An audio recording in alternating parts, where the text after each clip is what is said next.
ताकि जनता अपनी सुरक्षा की चाह में स्वतंत्रता और अधिकारों का त्याग कर सके, लाइनों में लग सके, भूख से मरने को भी मनोवैज्ञानिक रूप से तैयार हो सके। दोस्तों, इसमें होता क्या है कि जो डिक्टेटर होता है वह समाज में एक तरीके से नफरत का माहौल बनाता है, एक अज्ञात शत्रु का भ्रम पैदा करता है ताकि वह अपनी विफलताओं का जनता से ध्यान भटका सके। बच्चों को कम उम्र से ही नेता की झूठी महानता की कहानियां पढ़ाई जाती हैं, उन्हें पाठ्यक्रम में शामिल किया जाता है। लोकतंत्र आज के युग की किसी भी देश के लिए शासन करने की सबसे साफ सुथरी व्यवस्था है और डिक्टेटरशिप मतलब अधिनायकवाद इसके विपरीत दूसरे ध्रुव पर खड़ी सबसे अंधकारमय शासन व्यवस्था है। अगर कोई देश अधिनायकवादी व्यवस्था में जकड़ जाए तो उसका भविष्य गर्त में चला जाता है। Der Wiederaufstieg Deutschlands sei nur eine Frage von wenigen Tagen. Immer und immer wieder predige ich, der Wiederaufstieg der deutschen Nation ist die Frage der Wiedergewinnung der inneren Kraft und Gesundheit des deutschen Volkes. नमस्कार दोस्तों, आज हम बात कर रहे हैं democracy के अंदर अधिनायकवाद मतलब तानाशाही की एंट्री कैसे होती है। वीडियो में देखेंगे जर्मनी और सोवियत संघ में तानाशाही मतलब अधिनायकवाद की एंट्री कैसे हुई और देखेंगे कि कोई भी पॉलिटिकल पार्टी या व्यक्ति डेमोक्रेसी को डिक्टेटरशिप में कैसे चेंज कर देता है। दोस्तों, डिक्टेटर की अगर बात करें तो रोमन संविधान में डिक्टेटर एक कानूनी और अस्थायी पद था।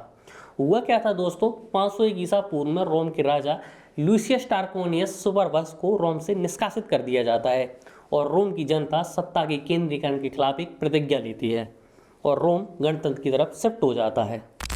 राजाशाही को खत्म करके 2 वार्षिक निर्वाचित अधिकारी बनाए जाते हैं जिन्हें प्रेटर कहते हैं। बाद में इनको कंसुल कहा जाने लगा। इनके पास एक दूसरे के डिसीजन को वीटो करने की पावर थी। जब रोम पर सेवायन जनजाति का आक्रमण हुआ तो यह जल्दी डिसीजन नहीं ले पा रहे थे, तो रोमन सीनेट को लगा कि रोम को सुरक्षित करने के लिए एक ऐसे व्यक्ति की आवश्यकता है जिसके पास राजा जैसी असीमित शक्तियां हों और जिसका कार्यकाल सीमित हो और उसके उद्देश्य भी स्पष्ट हो। तो फिर रोमन सीनेट एक असाधारण संवैधानिक तंत्र का उपयोग करता है और एक पद बनाता है जिसे प्रेटर मैक्सिमस या मैजिस्टर पापुली के नाम से जाना जाता था और आगे चलकर यही बना डिक्टेटर, जिसका मतलब होता है जो आदेश देता है। दोस्तों, वापस टॉपिक पर आते हैं। तानाशाही की अवधारणा केवल शक्तियों के केंद्रीकरण तक सीमित नहीं होती, बल्कि एक मनोवैज्ञानिक प्रक्रिया है जो किसी भी देश के नागरिकों और संस्थाओं को बुरी तरह प्रभावित करती है। आधुनिक युग में दोस्तों तानाशाही सैन्य वर्दी में नहीं आती, बल्कि अक्सर सूट बूट और लोकतांत्रिक नारों के साथ आती है। दोस्तों, आधुनिक युग में तानाशाही स्थापित करने का सबसे खतरनाक और प्रभावी तरीका है लोकतांत्रिक प्रक्रियाओं को धीरे धीरे खत्म कर देना।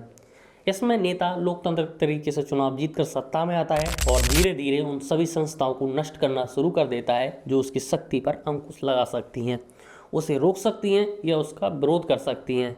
दोस्तों, इसमें होता क्या है कि जो डिक्टेटर होता है वह समाज में एक तरीके से नफरत का माहौल बनाता है, एक अज्ञात शत्रु का भ्रम पैदा करता है ताकि वह अपनी विफलताओं का जनता से ध्यान भटका सके। वह कहता है कि यह एक एक्स कम्युनिटी है, इससे आपको खतरा है, या एक कोई एक्स देश है, इससे आपको खतरा है, जिससे आपकी सिर्फ हम या हमारी पॉलिटिकल पार्टी रक्षा कर सकती है। खुद को रक्षक बताते हैं, युद्ध का महिमा मंडन करते हैं, दावा करते हैं कि देश महान संकट में है और उसे केवल वही बचा सकते हैं ताकि जनता अपनी सुरक्षा की चाह में स्वतंत्रता और अधिकारों का त्याग कर सके, लाइनों में लग सके, भूख से मरने को भी मनोवैज्ञानिक रूप से तैयार हो सके। दोस्तों, न्यायपालिका लोकतंत्र का वह स्तंभ है जो सरकार या डिक्टेटर को निरंकुशता से रोक सकता है। तो डिक्टेटर यह जानता है कि उसे दमनकारी कानून की वैधता के लिए अदालतों की आवश्यकता है, तो वह सबसे पहले प्रहार करता है न्यायपालिका को कमजोर करने के लिए। अपने वफादार न्यायाधीशों की नियुक्ति करता है जो न्याय की जगह राजनीतिक निष्ठा को प्राथमिकता देते हैं। जो न्यायाधीश उसके विरुद्ध निर्णय देता है उसे दूर दराज के न्यायालयों में ट्रांसफर कर दिया जाता है और जो उनके हक में देता है उसे प्रमोशन दे दिया जाता है। पत्रकारों पर हमले करना, उन्हें बदनाम करना और स्वतंत्र मीडिया संस्थानों पर कानूनी या वित्तीय दबाव डालना, न्यूज़ के माध्यम से फेक न्यूज़ और झूठे प्रोपोगेंडा फैलाना और दोस्तों प्रोपोगेंडा का ऐसा शोर पैदा करना कि आम जनता के लिए झूठ और सच का अंतर कर पाना असंभव है। बाद में शिक्षा प्रणाली को भी प्रोपोगेंडा मशीन में बदल दिया जाता है। बच्चों को कम उम्र से ही नेता की झूठी महानता की कहानियाँ पढ़ाई जाती हैं, उन्हें पाठ्यक्रम में शामिल किया जाता है। इतिहास को तोड़ मरोड़ कर पढ़ाया जाता है और बुद्धि के स्थान पर श्रद्धा और भक्ति पर जोर दिया जाता है। और दोस्तों, तानाशाही में अर्थव्यवस्था भी शासन के नियंत्रण में होती है, तो वह अपने सबसे वफादार और कुलीन वर्ग को आर्थिक लाभ और विशेष अधिकार प्रदान करता है ताकि वे उसको सत्ता में बनाए रखने के लिए मदद करें। इसे ही पैट्रोमोनियलिज्म कहा जाता है। दोस्तों, तानाशाह अक्सर अपने चारों ओर एक देवत्व जैसा आवामंडल तैयार करता है। जनसंचार माध्यमों, कला, संगीत और सार्वजनिक रैलियों के जरिए ये संदेश फैलाया जाता है कि उसके बिना देश का विनाश निश्चित है। दोस्तों, तानाशाही के उदय को समझने के लिए कुछ तानाशाह जैसे हिटलर, स्टालिन और मुसोलिनी को भी समझ लेते हैं। दोस्तों, मॉडर्न हिस्ट्री में मीडिया का हेरफेर करके अगर कोई डिक्टेटर सत्ता में आया था तो वो था हिटलर। दोस्तों, जनवरी 1933 में जर्मन चांसलर बनने के बाद हिटलर ने विरोधियों को तुरंत कुचलना चालू कर दिया। नाजी प्रोपोगेंडा फैलाना भी चालू कर दिया था।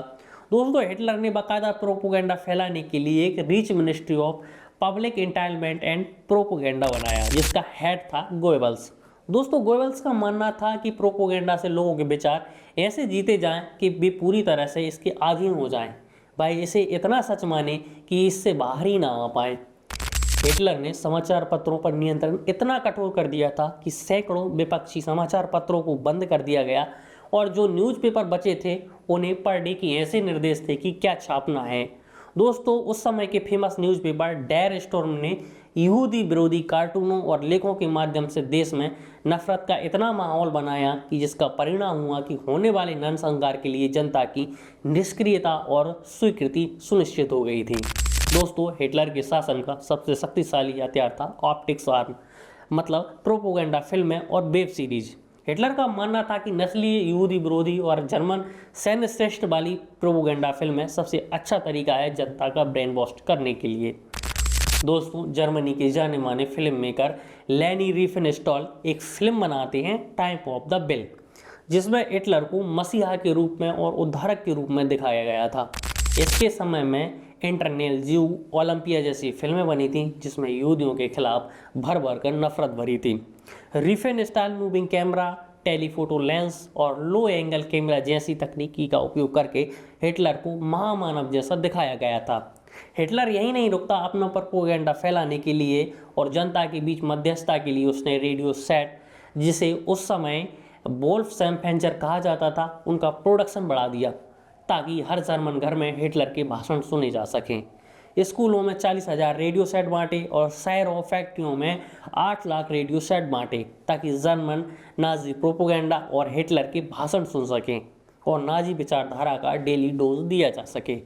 हिटलर के दफ्तर में की लाइट देर रात तक जलाई जाती थी ताकि जनता को लगे कि हिटलर 20-20 घंटे काम करता है। दोस्तों, ऐसे ही इटली का बेनिटो मुसोलिनी, दोस्तों इसको इल ड्यूस के नाम से भी जाना जाता है, वो खुद एक पत्रकार था तो ऑप्टिक्स के महत्व को समझता था। जब मुसोलिनी पावर में आता है तो इटली में एक डिपार्टमेंट स्टूतो लूसे बनाता है और इसका काम था न्यूज़ रील्स बनाना और इन न्यूज़ रील्स को सिनेमाघरों में फिल्म चालू होने से पहले दिखाना अनिवार्य कर दिया जाता है। साल 1937 में यूरोप का सबसे बड़ा फिल्म स्टूडियो सिनेचेट्टा चालू कर दिया। स्कूलों के पाठ्यक्रम में खुद का महिमा मंडन कराना भी चालू कर दिया। दोस्तों, ऐसे ही सोवियत संघ का जोसेफ स्टालिन भी पीछे नहीं था। इसके समय कल्ट ऑफ पर्सनालिटी मतलब व्यक्तित्व पूजा का चरम बिंदु था। स्टालिन खुद को मार्क्स और लेनिन का उत्तराधिकारी बताता था। इसने विरोधी नेताओं को देश का दुश्मन बताया, हर जगह खुद को महामानव बताया था। बचपन से ही बच्चों को स्टालिन की भक्ति का पाठ पढ़ाया जाता था। इतिहास को इसने अपने हिसाब से हेर फेर करके लिखवाया था। पर दोस्तों, तानाशाहों का इतिहास इस बात का प्रमाण है कि सत्ता को केवल ताकत के प्रयोग से नहीं बल्कि सूचनाओं के हेर फेर से अधिक मजबूती से बनाया जा सकता है। प्रोपोगेंडा, न्यूज़, फिल्मों और मीडिया प्रेस पर नियंत्रण के माध्यम से इन शासकों ने ऐसी वास्तविकता का निर्माण किया था कि जिसे अजेय और अनिवार्य प्रतीत होते थे। पर दोस्तों, इतिहास गवाह है कोई भी डिक्टेटरशिप शाश्वत नहीं रही है, लेकिन उसके जाने के बाद जो कीमत चुकानी पड़ी है वो बहुत भयावह है। लोकतंत्र की रक्षा के लिए सतर्कता ही एकमात्र उपाय है। भविष्य का राष्ट्र कैसा होगा इस बात पर निर्भर करता है कि लोग लोकतंत्र के संस्थानों की स्वतंत्रता को कितनी मजबूती से संरक्षित करते हैं।